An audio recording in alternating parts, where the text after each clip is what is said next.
troubles, I got 'em too. There ain't nothing that I wouldn't do for you.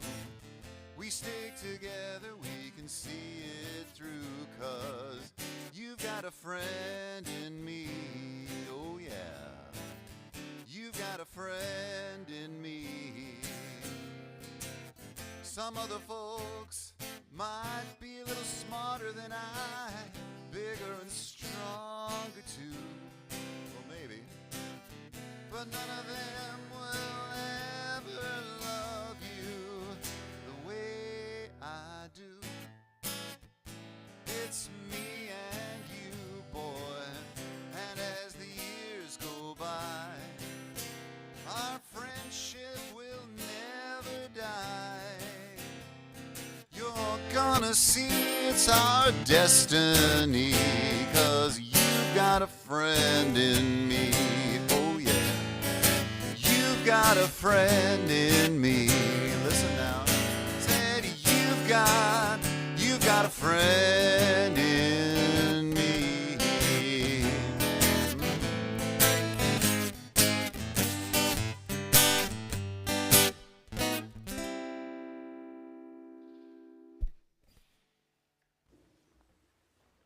Let's give Jeff a hand for that. That was kind of cool, right? This is a new day. It's a new day full of sound and light, music, joy, leaves falling, and expectation. This day has been waiting for you.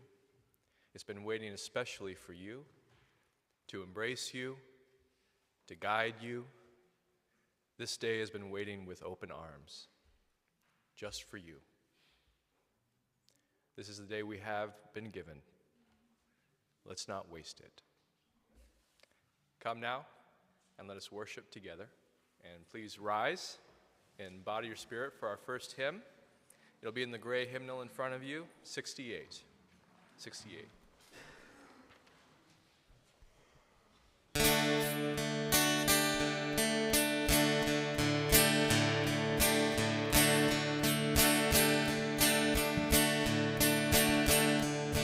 Come, ye thankful people, come, raise a song of harvest home.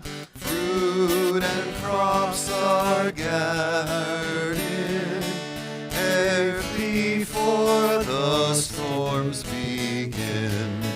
God our Maker will provide for our needs to be supplied. Come to God's own temple, come, raise the song of harvest home. All the world is but a field, given for a fruitful yield. Wheat and tares together sown, here for joy or sorrow grown. First the blade and then the ear, then the full corn shall appear. God of harvest, grant that we wholesome grain and pure may be.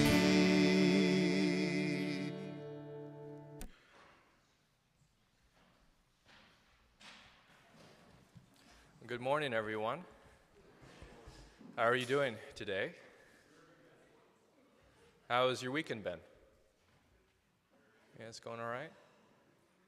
I went to go see Vertigo. They were playing with the Cleveland Orchestra, playing the score live at Severance Hall. It's been a long time since I've seen Vertigo. But there was a great line which I forgot about. Kim Novak is approaching Jimmy Stewart, and behind them is the great, beautiful San Francisco Bay. And Kim Novak asked Jimmy Stewart, "What are you doing here?" And Jimmy says, "I'm a wanderer. I'm just wandering by." And then he asked, would you like to wander with me? And Kim Novak says, only one person can wander. Two people are always going somewhere together. I love that. I love that. Good to be with you all this morning. Feels like a really nice, proper church day for me. I don't know why. Something about the fall and the rain and the gloom feels perfect to be inside here with light and good people and good cheer.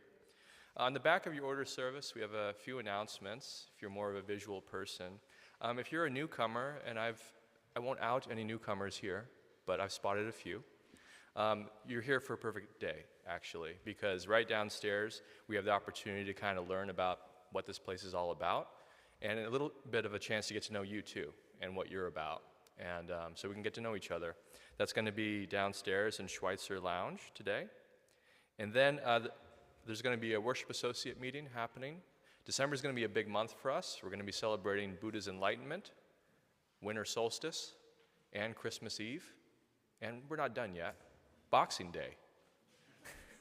So it's going to be a great December. If you want to be a part of that in any way, let me know. We're going to actually meet in the boardroom today at 12:30, so you can join me for that.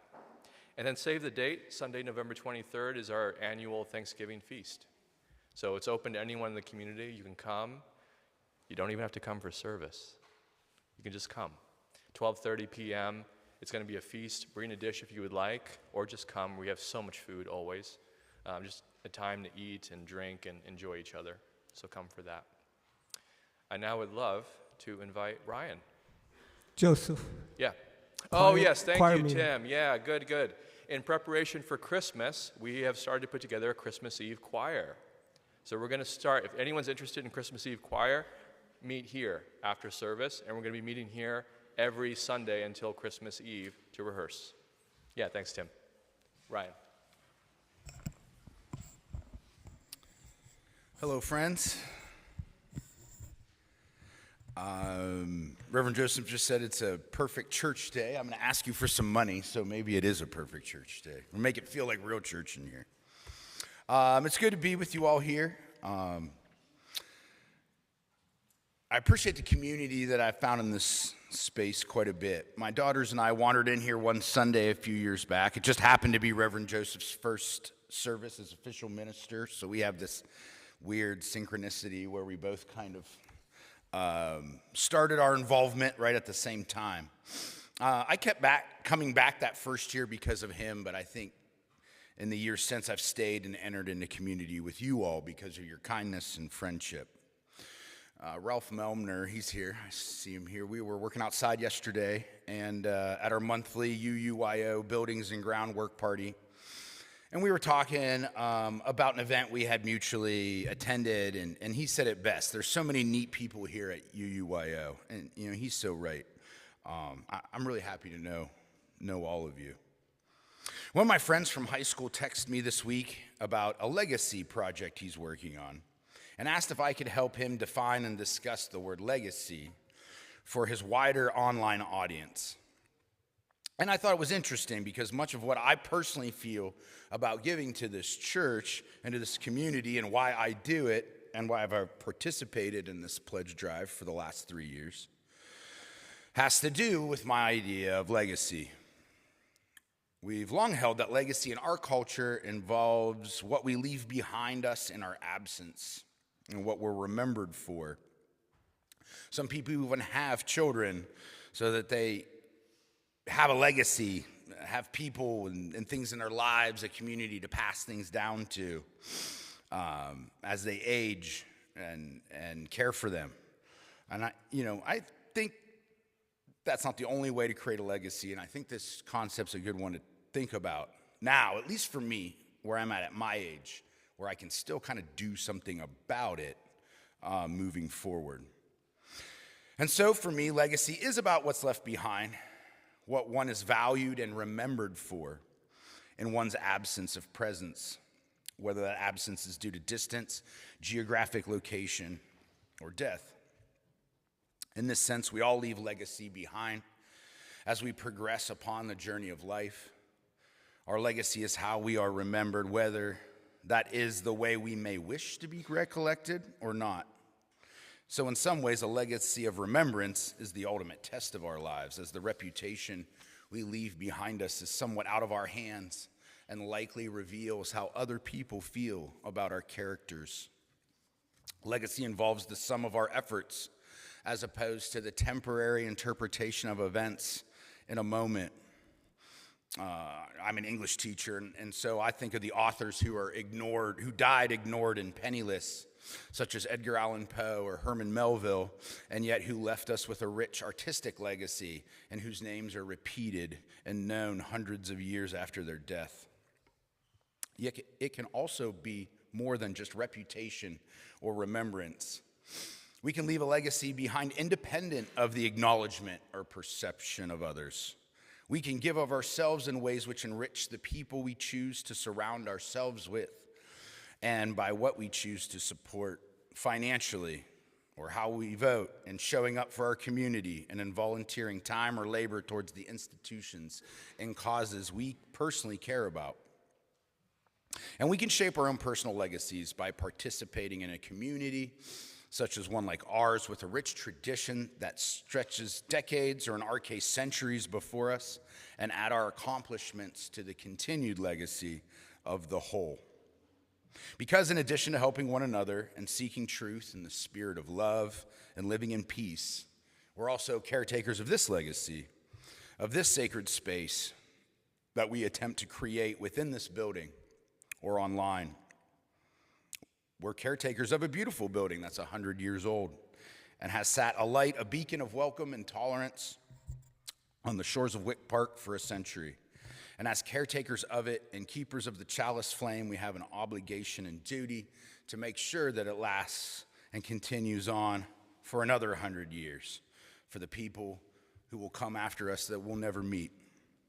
And that brings us back to reality. The reality is we live in a capitalist society in which it takes money to preserve this space, physically and spiritually. We all of us right here in this room, essentially run a nonprofit with a building to maintain, employees to pay, utilities to keep the lights on, etc. We do this as a church by employing strategies similar to other nonprofits.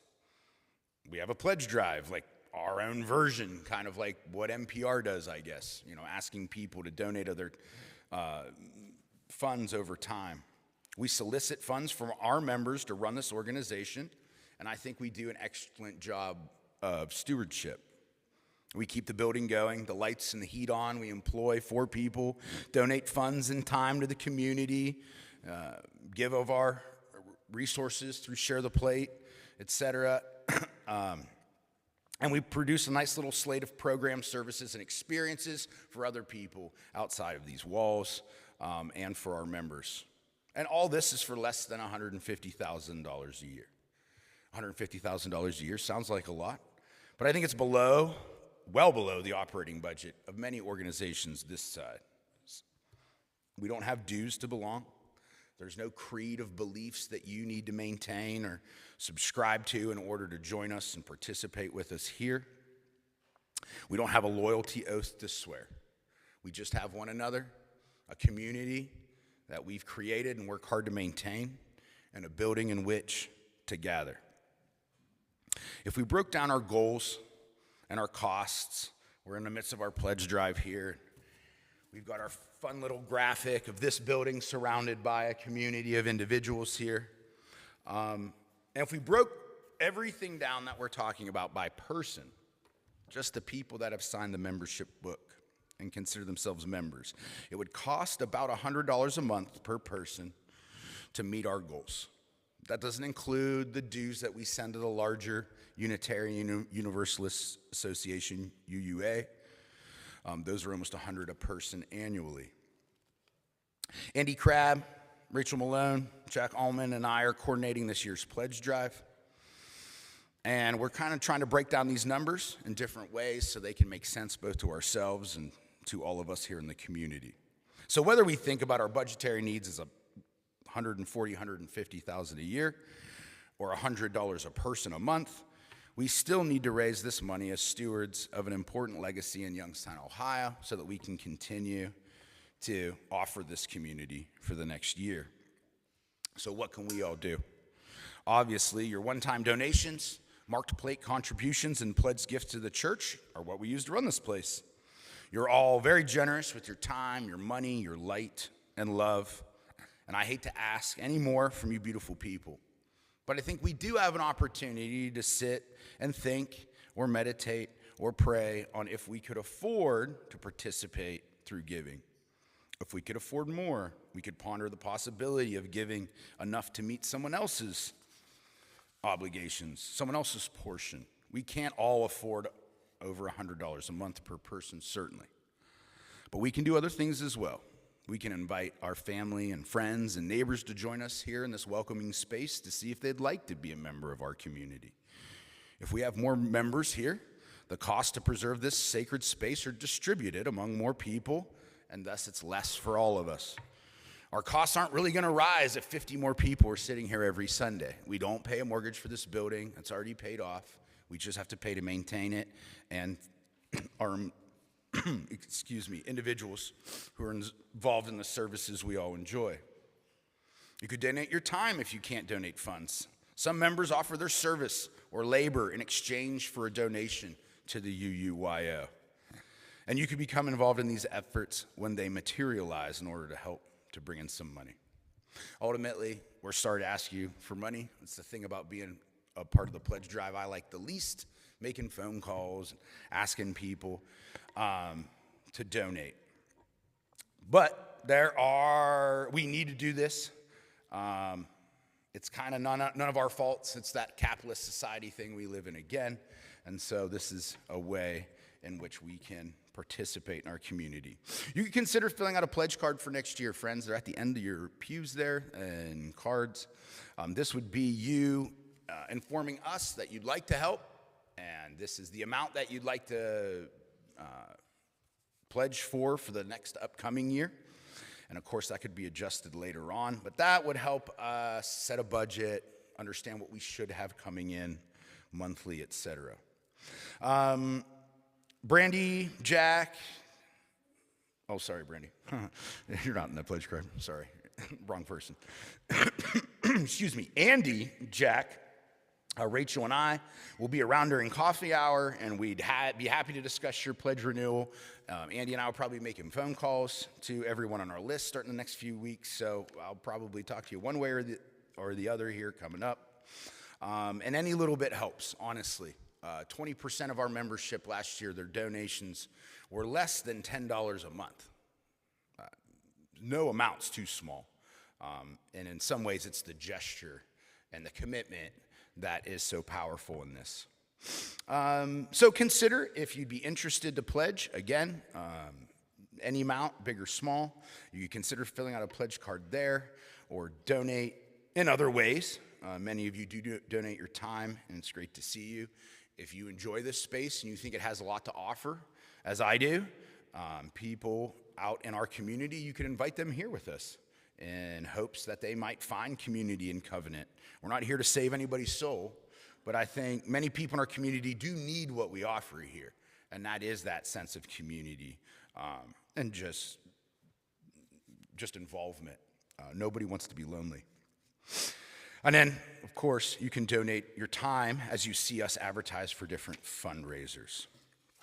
Today, we light this chalice in anticipation of the enjoyment of our community here, the sustainment of it over the next years, and a legacy of this building, and find people in it for many years to come.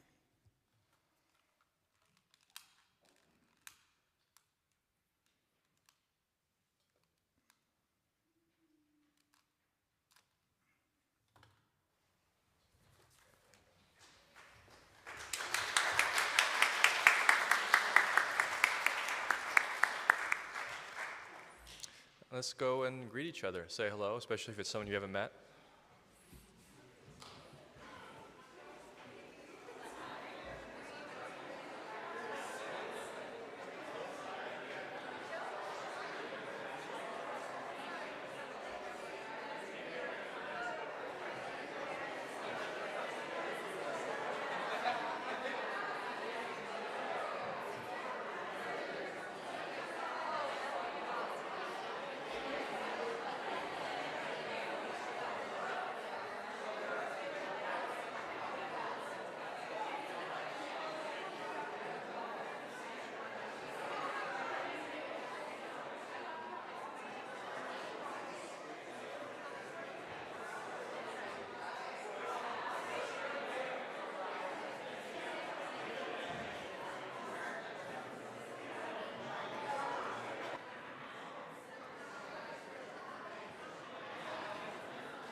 Good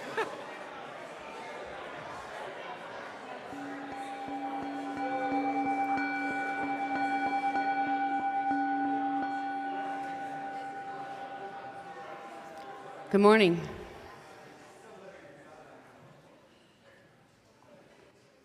Before we start the story, I would like to let everyone know that we are having our Harry Potter kickoff party next Sunday after the service, and it's a potluck. So my challenge to you parents or anybody else who wants to come to the party is to make something Harry Potter-like.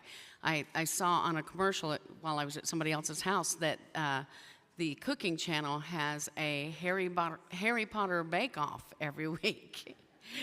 That would be really cool. So yes, next week will be the kickoff for the class, and then in a couple of weeks the class will start. Classes for Harry Potter specifically will be running the first, third, and fifth Sundays of the month, and then the rest of the time we'll be working on our service for May. So, okay, today's story. Grateful for friends, and this is one that I wrote.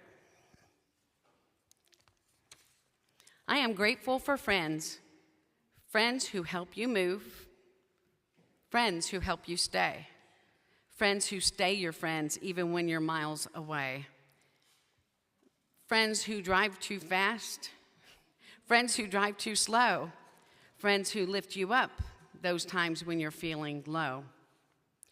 Friends who like to listen, friends who like to sing, friends who will push you on your backyard swing, friends who send you a text, and friends who would rather talk, friends who like to go on a hike or a nice long walk, friends who lend a shoulder, friends who rub your feet, friends you wave to that live at the end of your street, friends who watch movies, friends who like to read a book, friends who invite themselves over every time you cook, friends who like coasters, friends who like trains, friends who bring an umbrella on days when it rains. I am grateful for all these friends and a whole lot more. Tell me, who in your life are you grateful for? The end. So next we'll be reciting our covenant together. And then after that, I'd like the kids to come up so that we can sing them out. So the covenant is in your order of service. You can see the words there. Read along with me. Love is the spirit of this church, and service its law. This is our great covenant, to dwell together in peace, to seek the truth in love, and to help one another. Okay, kids, come on up. We're going to sing.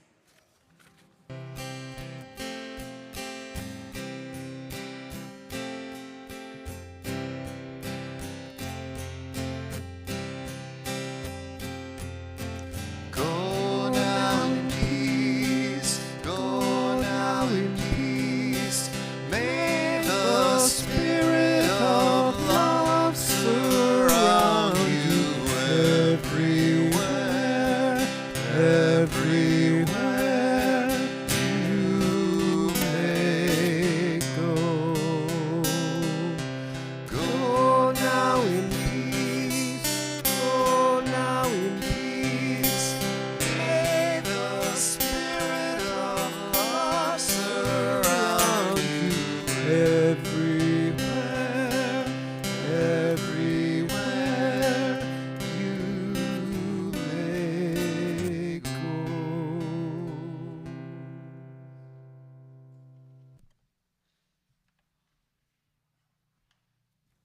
We pass the plate during our worship service to make a community expression of thanks for the blessing of abundance and to support our community in a tangible way. This month, our offering goes to CASA, Court-Appointed Special Advocates. CASA trains volunteers to advocate for children who have experienced abuse and neglect.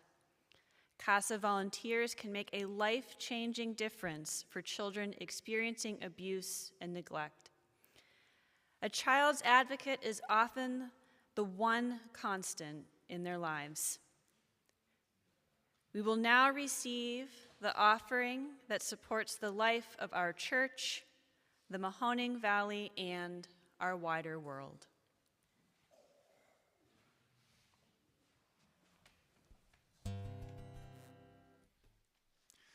Well, when we chose this song for the offertory, we didn't think it would be gloomy outside. But we're walking on sunshine, and sunshine is a state of mind, right? Sunshine is a state of mind. You can be happy when the weather is gloomy and it's crappy outside, but you can be walking on sunshine, right?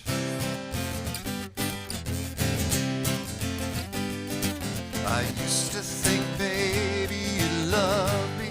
Now, baby, I'm sure.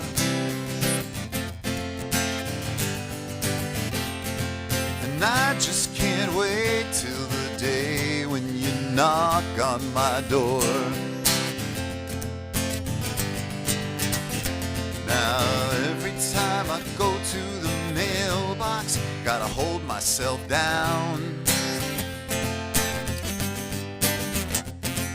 I just can't wait till you write me and you're coming around. I'm walking on sunshine. Whoa, I'm walking on sunshine. Whoa, I'm walking on sunshine. Whoa, and don't it feel good? Don't it feel good? I used to think, baby, you love me. Now I know that it's true. And I don't want to spend my whole life just waiting for you.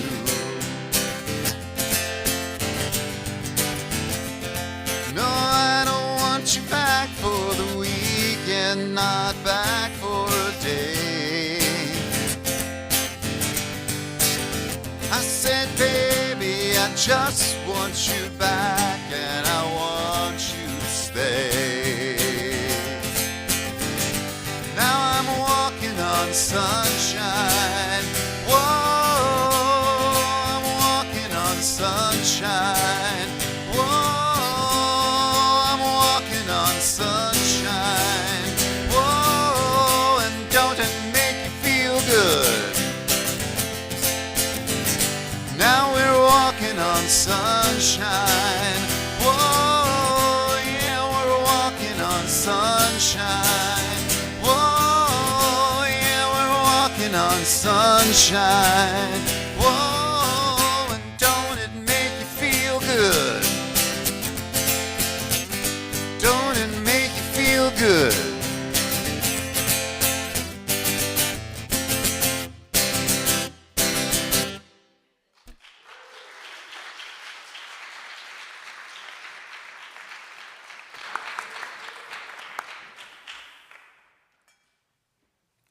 I'm very grateful for a very passionate member who came in this morning and said, I hope you're going to give them hell today. For real. She said, you know, what's happening with SNAP, she said, what's happening with air traffic controllers, it's wrong. So let's sit. Let's sit. And I'm hoping, I'm not going to give you quite hell today, but I hope this might be some nourishment for your journey into hell.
So now we have a wonderful interview back and forth. You're going to have to use your imagination between Brene Brown and Oprah. I will never be able to step in Oprah's shoes, but I'll be Oprah, and Sarah will be Brene Brown. We'll have a conversation for a minute.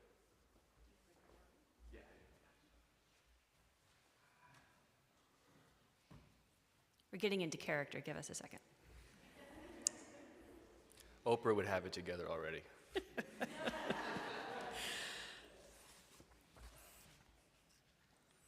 When we lose our tolerance for vulnerability, joy becomes foreboding.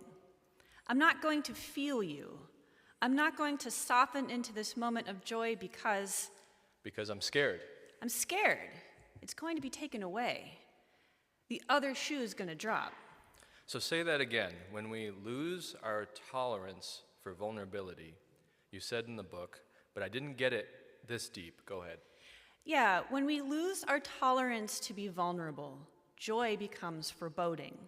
And so what we do in moments of joyfulness is we try to beat vulnerability to the punch.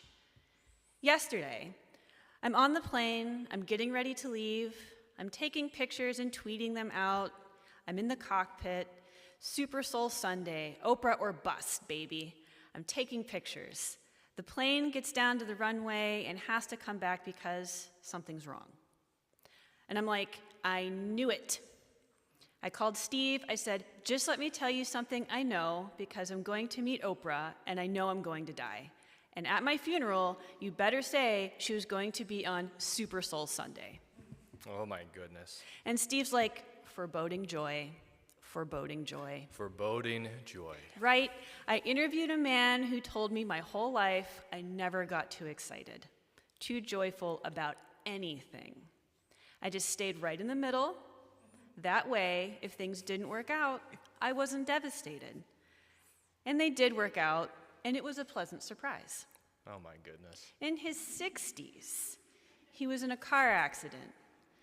His wife of 40 years was killed. Wow. And he said, the second I realized that she was gone, the first thing I thought was, I should have leaned harder into those moments of joy, because that did not protect me from what I feel right now. We're trying to dress rehearse tragedy so that we can beat vulnerability to the punch. Yes, yes, yes, yes. And so you know what happens. This is what joyful people do. This is what I learned from them.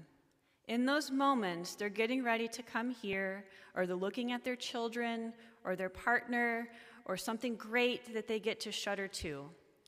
But you know what they do? They don't say, ooh, there's that shudder of terror from feeling joyful. I'm going to dress rehearse tragedy.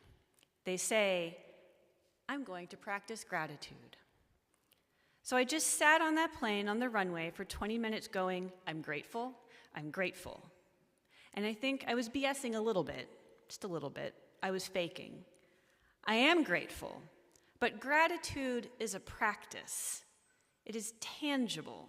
You can see it. It's not an attitude of gratitude. Absolutely, it's a practice. And what I found is that when you actively practice gratitude, where you concentrate on not just thinking about it, but write things down, you go through the day looking for it. There's no question. And you go through the day looking for it. Isn't it amazing? It's like magic. It is. And you know what? I think we appreciate the little things. Yes. I think one of the things that happens in a culture of scarcity is that we're all chasing the extraordinary, and we forget. When I interviewed people who went through horrific things, I'm talking about the loss of children, genocide, violence, trauma, and I talked to them about what the hardest loss. They never talked about the extraordinary things. They say, I miss the ordinary moments. I miss hearing the screen door slam and knowing my husband is home from work. I miss hearing my kids fighting in the backyard. I miss the way that my wife set the table. And those are the moments that are in front of us every day that we could stop and say, God, I'm grateful for this. So I'll just say right now, I'm so grateful for this. Me too. No, I am. I am really grateful for it.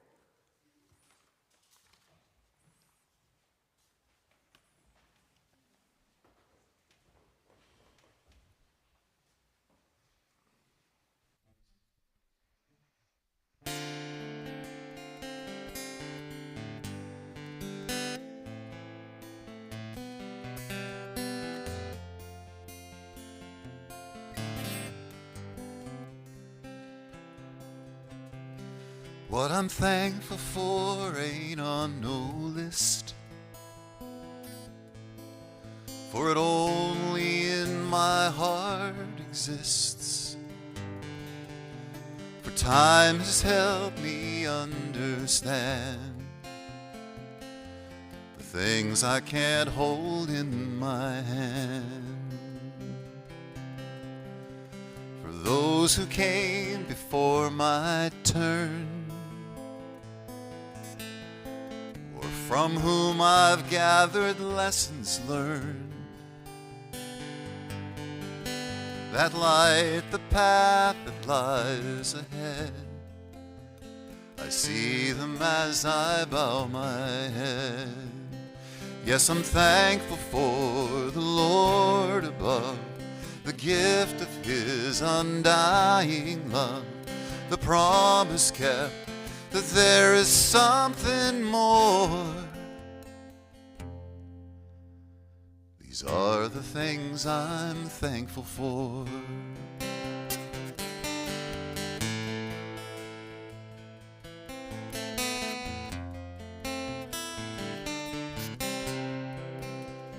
For our children, hear this prayer. Let love surround them everywhere. And may their children's children know the one from whom all blessings flow. Yes, I'm thankful for the Lord above, the gift of His undying love, the promise kept that there is something more. These are the things I'm thankful for. And amidst these gifts and presents we receive this holiday, may we take a thoughtful second just to fold our hands and pray that we're thankful for the Lord above, the gift of His unending love, the promise kept that there is something more. These are the things I'm thankful for. The promise kept that there is something more. These are the things I'm thankful for.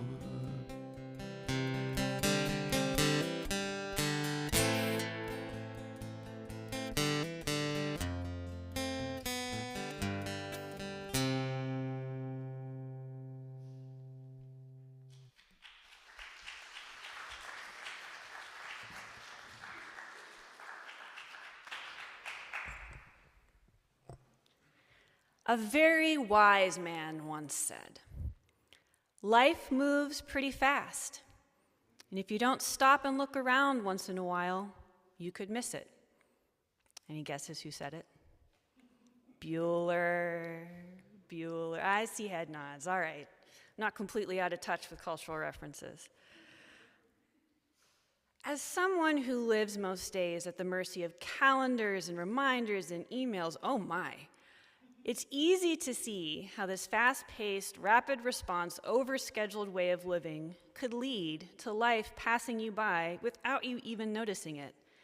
I mean, really, was it on the Outlook calendar? Lately, too many days feel like I am a freshly fallen leaf being whisked away in the wind, set down into a quick current of a nearby stream without any control over my direction or destination.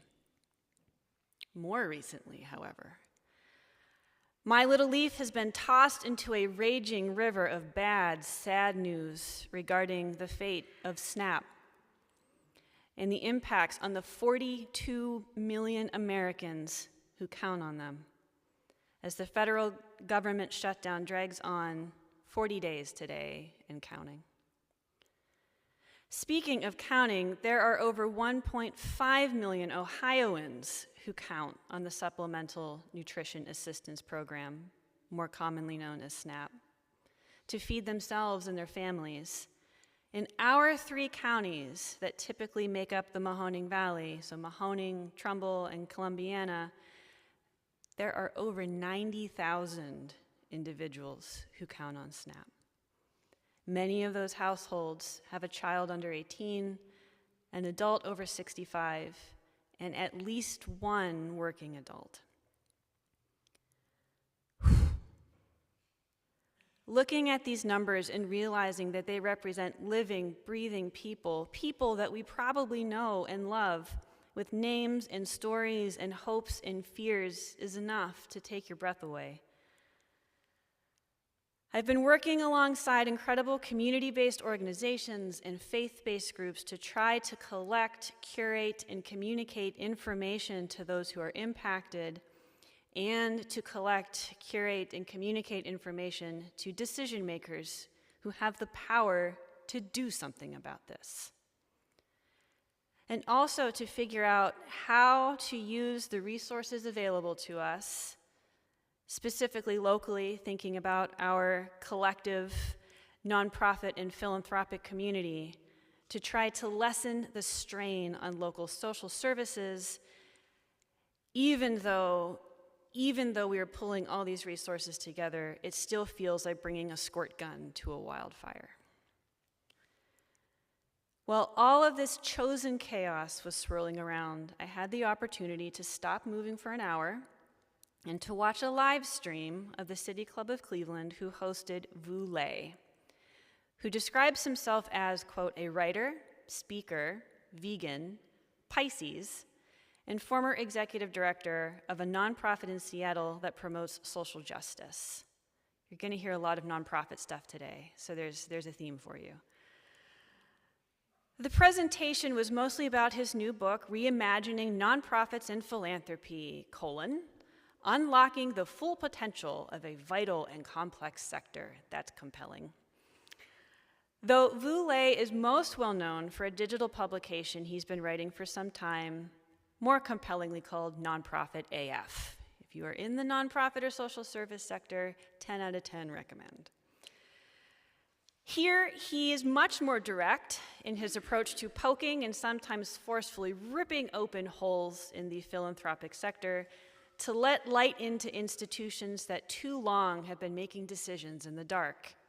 Well, more accurately, under the buzzing of fluorescent lights in very large boardrooms. Philanthropy has a very important role to play in this moment of chosen chaos, and my hope is the sector chooses to let go of practices that reinforce hierarchy and rigidity and scarcity in favor of practices that showcase reciprocity, flexibility, and, dare I say it, abundance.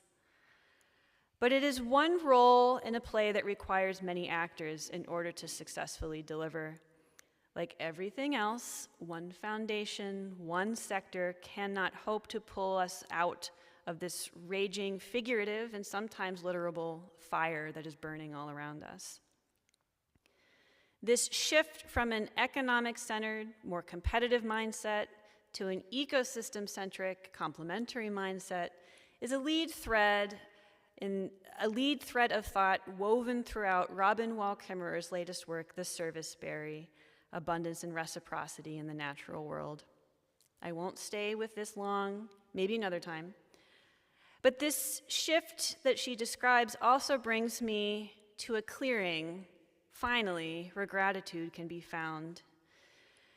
She says, gratitude and reciprocity are the currency of a gift economy. and they have the remarkable property of multiplying with every exchange, their energy concentrating as they pass from hand to hand, a truly renewable resource. Ryan, I hope I'm on message with your theme of giving, and all of us giving a little brings us to an awful lot of abundance. A colleague asked me if they were doing enough in light of all of this. And given everything going on around us, I paused, I took a breath, and I responded by saying that enough looks different for everyone and changes daily, probably even more frequently than daily. And I continued that trying to fight every fire all at once by ourselves will only guarantee one thing.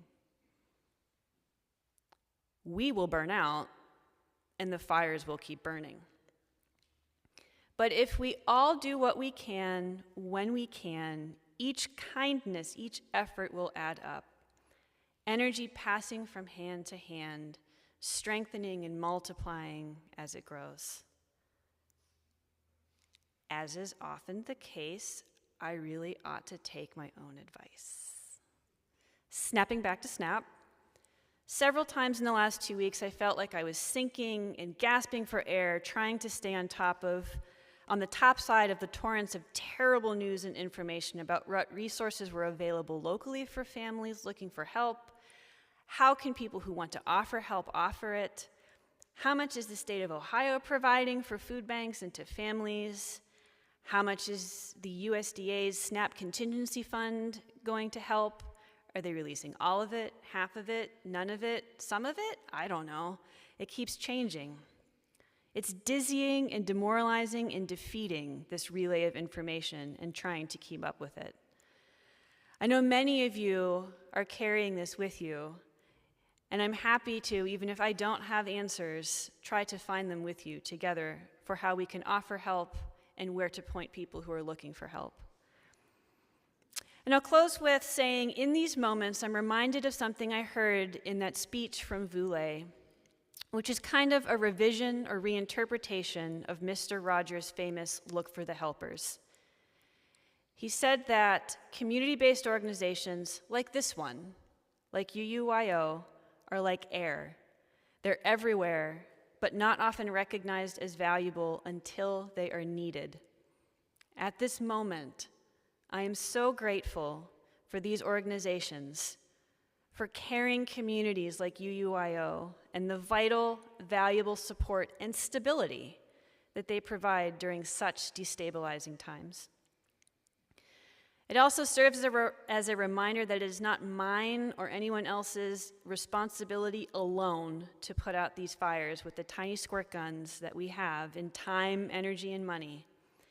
Knowing that there are dozens of others offering their gifts and aiming their squirt guns at the same fire in service to others gives me the courage to hope, to stop holding my breath, to unclench my jaw, and I'm doing it now, dropping my shoulders and breathing. Even with all the fires burning, the thick smoke of uncertainty wafting around us, it is important to remember to breathe, to slow down and allow ourselves to stop and look around, noticing the ordinary moments in our lives that become memories of joy and gratitude. As Brené Brown described it, gratitude is a practice. Noticing the extraordinary in everyday activities is a muscle that needs exercised. Because getting tangled up in deadlines and giving in to the tyranny of the moment is a very easy banana peel to slip on. Grabbing a hold of and squeezing the brakes to slow down takes intention and exertion.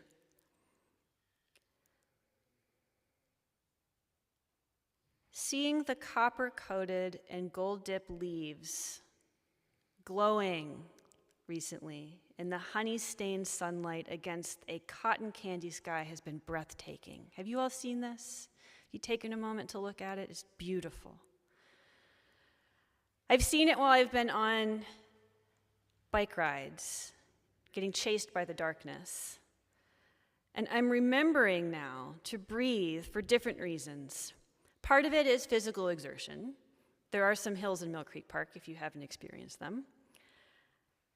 But more so, it's becoming overwhelmed at what it feels like to slow down and notice that there is still so much beauty, joy, and life to be celebrated and cherished. During these long, dark days of uncertainty, enshrouded in heavy clouds of chosen chaos, nothing can be taken for granted. Programs like SNAP, that millions of people count on to meet basic needs, can evaporate.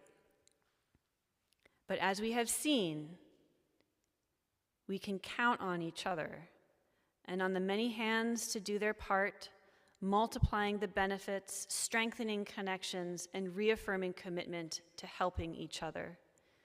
We can count on organizations and communities like UUYO to be an ever-present presence, offering support when it is needed most. And we can count on extraordinary, ordinary, everyday reminders that beauty and joy and life can continue as long as we slow down long enough to notice it. And I really am so grateful for all of it.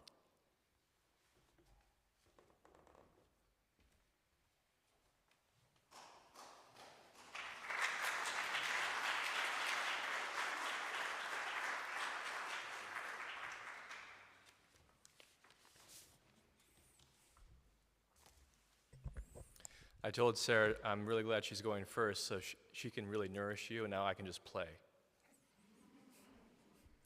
I've been feeling very grateful lately for those who have clarity about gratitude. I'm really inspired, actually, in talking to Sarah about how noticing what's around us is a gateway.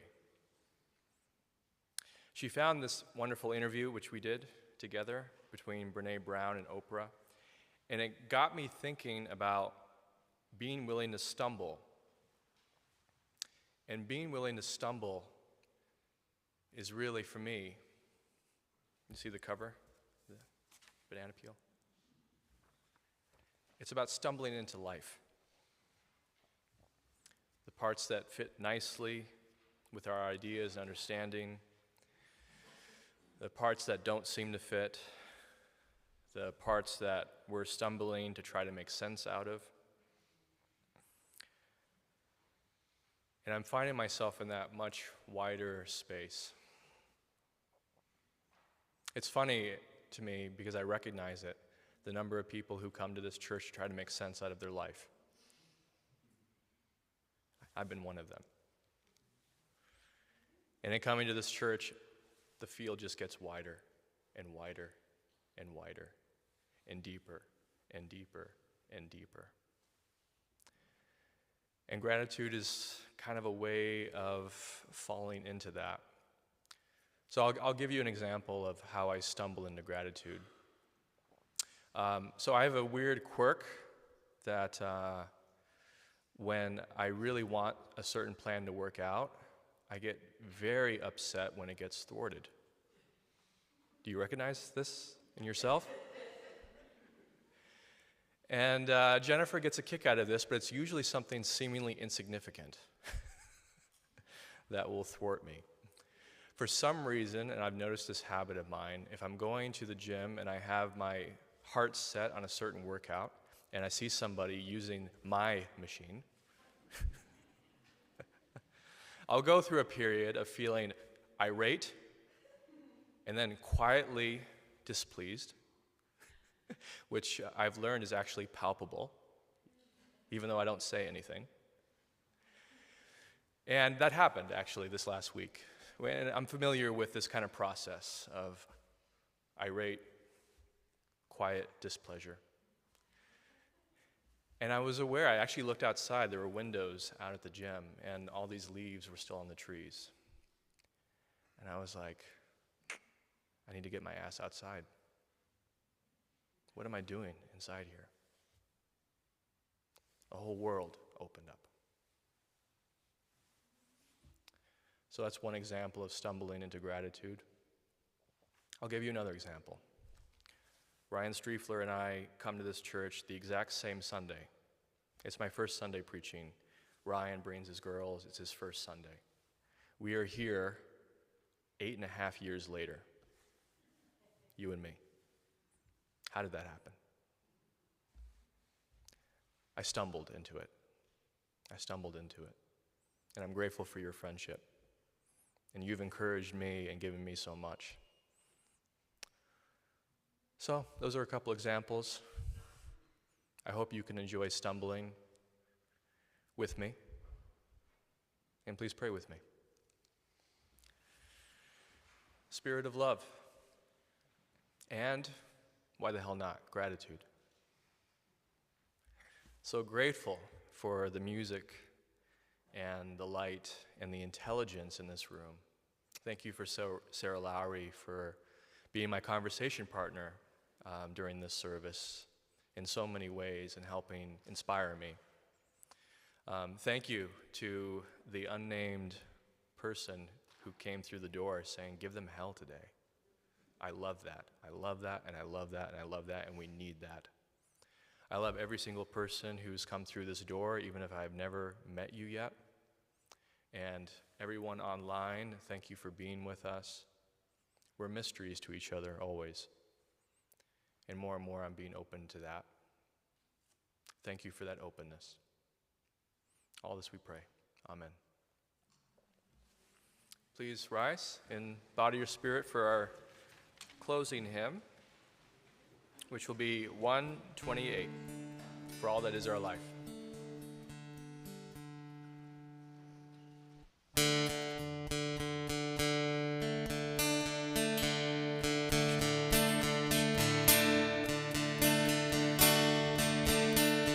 For all that is our life, we sing our songs and praise. For all life is a gift, which we are called to use, to build the common good, and make our own days glad. For all each other serve, for services we give, for work and its reward, for hours of rest and love, we come with praise and thanks. For all that is our life, for sorrow we must bear, for failures, pains, and loss, for each new thing we learn, for fearful hours that pass, we come with praise and thanks. For all that is our life, for all that is our life, we sing our thanks and praise. For all life is a gift, which we are called to use, to build the common good, and make our own days glad.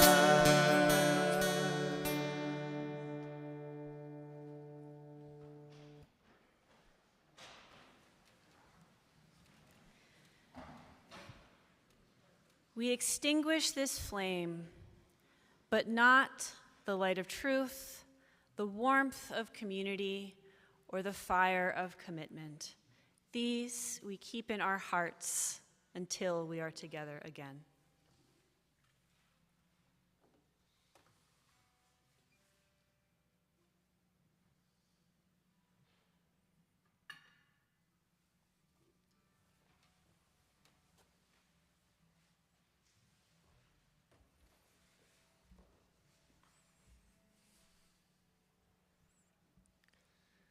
Some of you have a great wingspan. It's just like, some of you, this is great.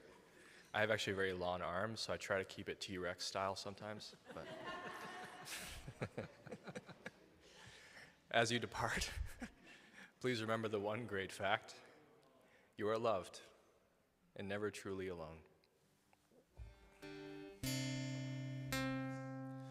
Let it go, my love, my truest. Let it sail on silver wings. Life's a twinkling, that's for certain. Ah, but it's such a fine thing. There's a gathering of spirits. There's a festival of friends. And we'll take off where we left when we all meet again. Oh, I can't explain it. I couldn't if I tried. How the only things we carry are the things we hold inside. Like a day out in the open, like a love we won't forget, like the laughter that we started and it hasn't died down yet. Let it go, my love, my truest. Let it sail on silver wings. Life's a twinkling, that's for certain, but it's such a fine thing. There's a gathering of spirits. There's a festival of friends. And we'll take off where we left off when we all